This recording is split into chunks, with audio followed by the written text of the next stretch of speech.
श्री राम।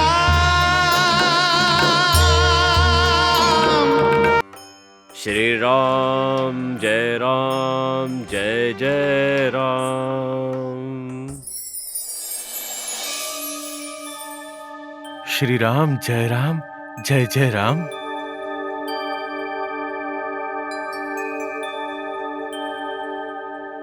श्री राम। श्री राम जय जय राम। जय श्री राम।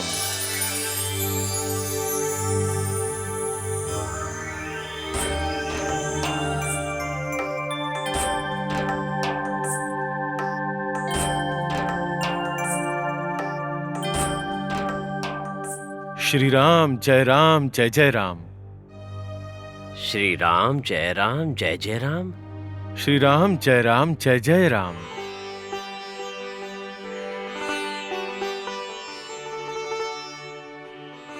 जय श्री राम।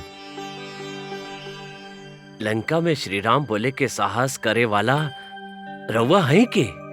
और ए भवन में कैसे आई नहीं? हम यहाँ से जात रहे तो राउर भवन पे शंख चक्र और धनुष के चिन्ह देखने और राउर आंगन में माता तुलसी के पौधा देखने तो हम समझ गए नी ये अवश्य केहू नारायण भक्त के घर है और राउर दर्शन खातिर रुक गई नी। परंतु जय श्री राम, यह प्रश्न तो हम रउआ से पूछल चाहता नी कि लंका में रह के रउआ प्रभु श्री राम के जय कैसे बोल रहल बानी? ऐसन साहसी वीर के हई रउआ? का रउआ राक्षसी कुल से ना हई? राक्षसी कुल के ही हैं, परंतु श्री राम के भक्त हैं। का राक्षस जाति के श्री राम के भक्ति के अधिकार नहीं खे? नाना मान्यवर, प्रभु के भक्ति के अधिकार त दानव मानव पशु पक्षी सबके बा, परंतु हम राउर परिचय जानल चाहतानी। हम महर्षि विश्रवा के पुत्र और महाराज रावण के छोट भाई विभीषण हैं।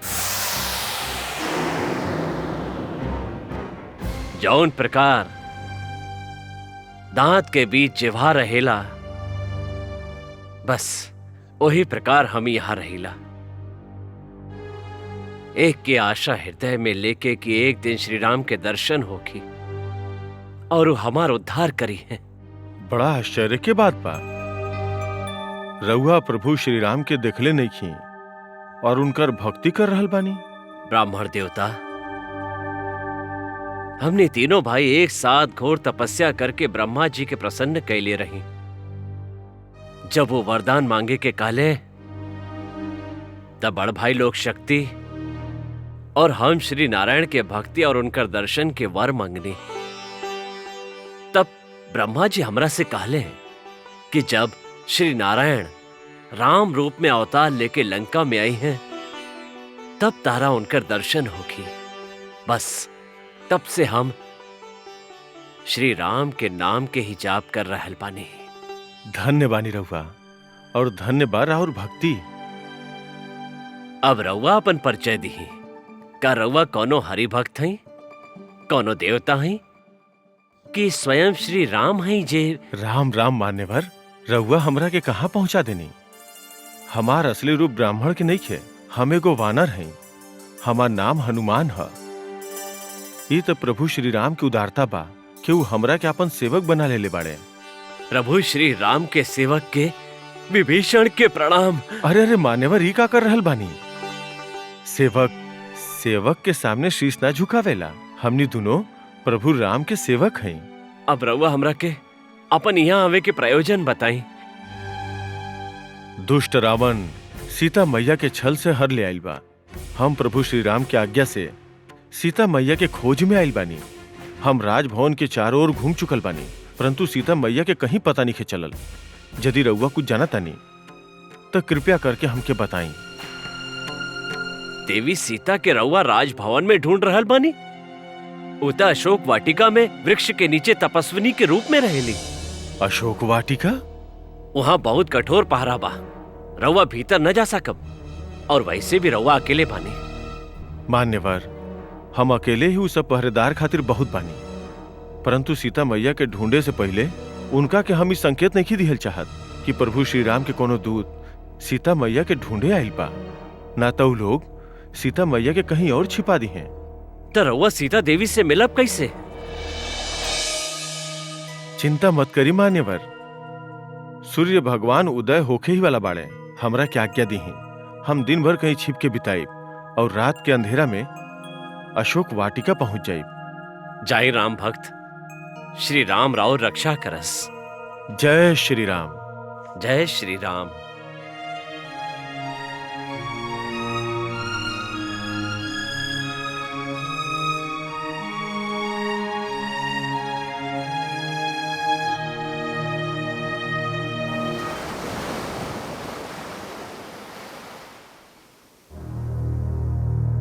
के आके हमनी के ये बताई कि हनुमान जी लंका में पहुंच गए बाणे कि ना? युवराज अंगद, हनुमान जी गुण के भंडार हवे। वीरता के साथे साथ उनका में साहस बा,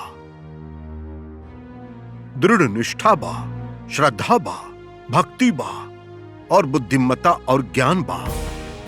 वह हर बाधा के पार करके लंका अवश्य पहुंच गई होखी है। तब तो उनका सीता जी के दर्शन भी हो गई होगी।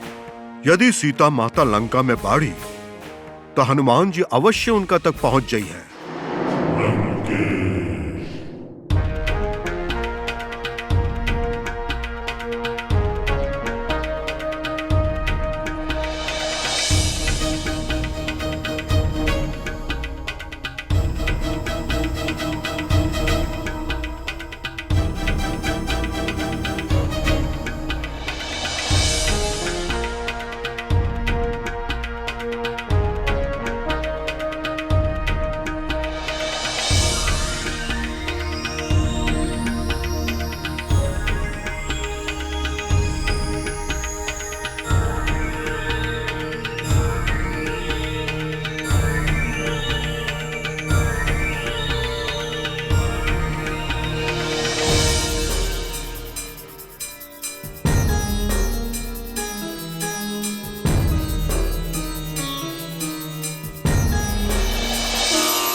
हमरा समझ में ना आवेला कि हमरा के देखते ही तू सहम काहे जायलू। जैसे कि सिंह के सामने खड़ा देख के मृग भयभीत हो जाला। सीते, हम तारा खातिर सिंह ना, तहार प्रेम के उपासक हई। तहरा में उच्च चुंबकीय शक्ति बा जौन हमरा के तहरा और आकर्षित करत जाला। हमरा और देखबू ना? कदाचित तू नहीं खुद जानत कि तू कितना सुंदर बाड़ू, तहरा में कितना आकर्षण बा। सीते, लंकेश ऐसे ही थोड़े दौड़ल दौड़ल आ जाला तहरा पास। हम तो तहार रूप के पुजारी बन गइल बानी। हमरा पर कृपा कब करबू देवी? हमार सभे रानी तहार सेविका बन के सेवा करी है। तीनों लोक के सुख तारा वहां प्रतीक्षा कर रहल बा। दुष्ट, जौन परम सुख हमरा श्री राघव के धर्म पत्नी होके से मिलल बा, ओकरा से बड़ सुख तीनों लोक में नहीं खे। श्री राघव के धर्म पत्नी और सुख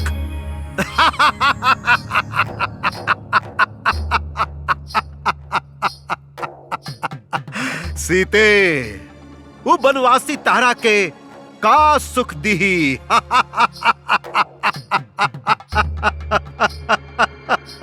पता ना वो अभी तक जीवित बा कि ना।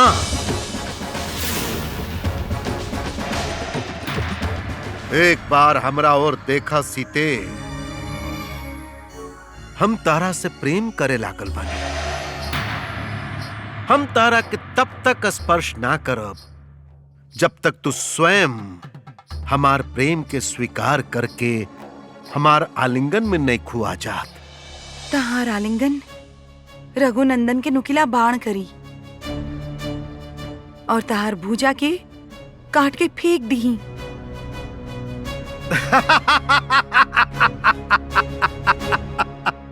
तहार भला यही में बा कि तू अपन मन हमरा पर से हटा ल, अन्यथा तोर पाप के आग में तहार सोना के लंका सहित तू जल के भस्म हो जाइबा। पूरा राक्षस कुल के विनाशक कहलाइबा तू। बस, अब एक शब्द कुछ और मत बोलिहा। हम प्रेमवश तारा से मीठा मीठा बात आकर करत हनी और तू ओकरा के हमार कायरता समझत पाड़ू। तू हमार शक्ति से अनभिज्ञ बाड़ू। ये लंकेश, यदि भुकटी हिला देवे तो सूर्य और चंद्र भय के मारे कापत जहां बाड़े वह ठहर जास। तू वीर ना हव रावण, तू डरपोक हव, कायर हव। तू जानत रहा श्री राम से युद्ध में तू कभी नहीं का जीत सकत। यही से जौन तरह एगो लोमड़ी शेर के सामने जाए से डेरा ले, वही तरह उनका होकते तू हमार कुटिया में पांव भी ना रख सकल। सीते,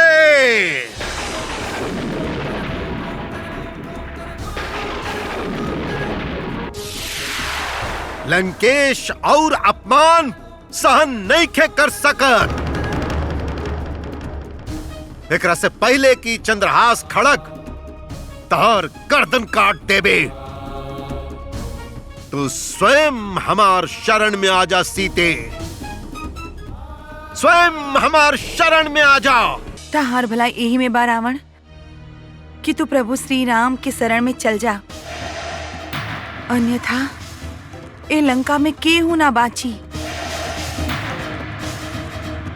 इहाँ खाली भूत और पिशाच घूमी है, ओमे से तू हो एगो होकबा।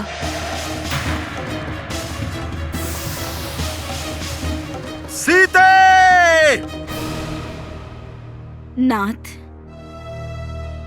ई का कर रहल बानी रउआ?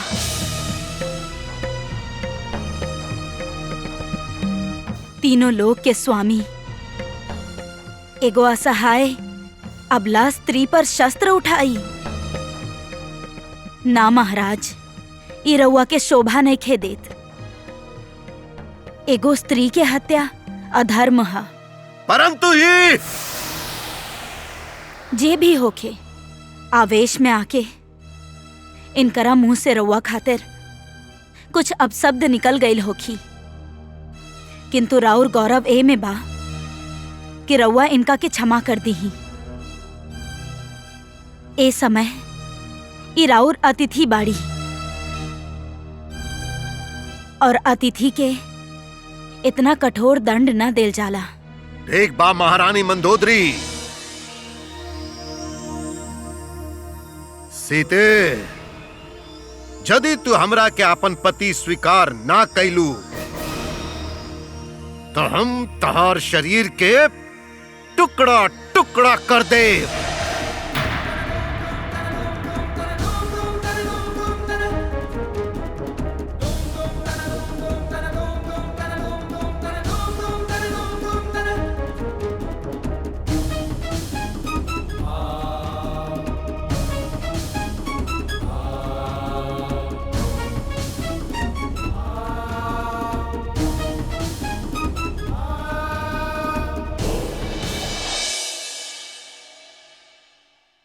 चाहत का बड़ू लंकेश के बात काहे नहीं खुमानत? याद रखा तहार ना के मतलब बा तहार मृत्यु। लंकेश के कहला पर हम तोहरा के कुछ पल में खा जाइब। खा जा हमरा के, नोच नोच के खा जा हमरा के तू सब। परंतु जौन तू लोग और तू लोग के स्वामी रावण चाहता वो कभी नहीं के हो सकत। हम एगो पतिव्रता नारी हैं। हमार पति प्रभु श्री राम के अनुपस्थिति में वो दुष्ट पापी रावण हमरा के हर के ले आइल बा और हुआ होती तो धर्मी रावण जीवित ना होखित। तू सब हमरा के मारल चाहताड़ू ना? प्रतीक्षा मत कर, शीघ्र मार डालो हमरा की, मार डालो हमरा की। हमरा से ई दुख और सहन नहीं की जात, सहन नहीं की जात हमरा से ई दुख। तू सब सीता के काहे घेर के खड़ा बाड़ू? जा सब यहाँ से। ना जा सकतानी, हमनी लंकेश के आज्ञा के पालन कर रहल बानी। केकर आज्ञा के पालन करबू जब आज्ञा देवे वाला ही ना होखी?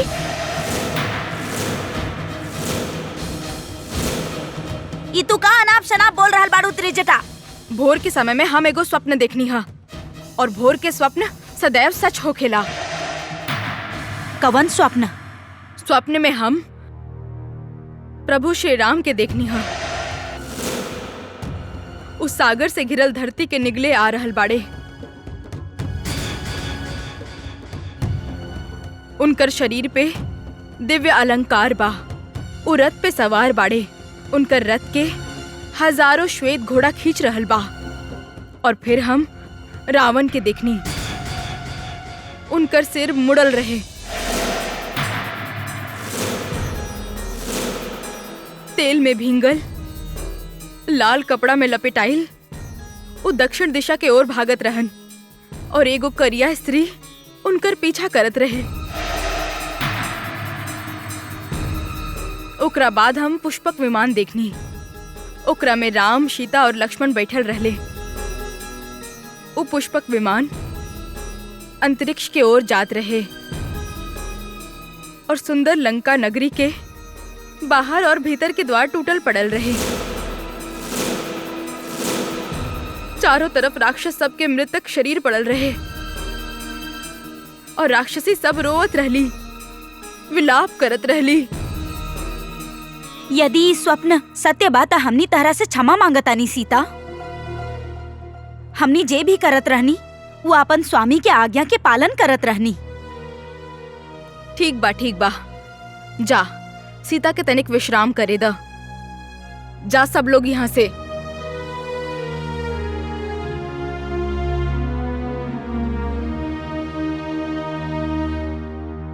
ई राक्षसी सब पे क्रोध मत करी है पुत्री। माता त्रिजटा, क्रोध तो हमरा अपना आप पा आ रहल बा कि हम अभी तक जीवित काहे बानी, काहे हमरा मृत्यु नहीं ख्यावत। कब तक जलत रहब हम विरह के अग्नि में? कब तक प्रतीक्षा करब हम रघुनंदन के? कब ये हमार राघव? लेकिन वो कैसे आई हैं? कैसे पता चले उनका कि हम कहाँ बानी? के बताइए उनका के? ए लंका में के बा हमार शुभचिंतक? केहू भी तो नहीं खे। सबकी चिंता दूर करे वाला भगवान शिव हवे पुत्री, उनकर ध्यान करा।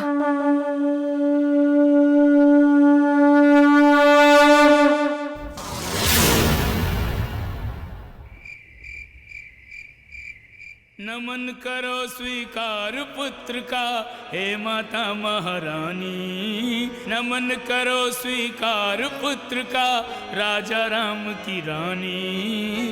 रावण की लंका में सुनाऊं तुमको राम कहानी। जय श्री राम, जय जय श्री राम।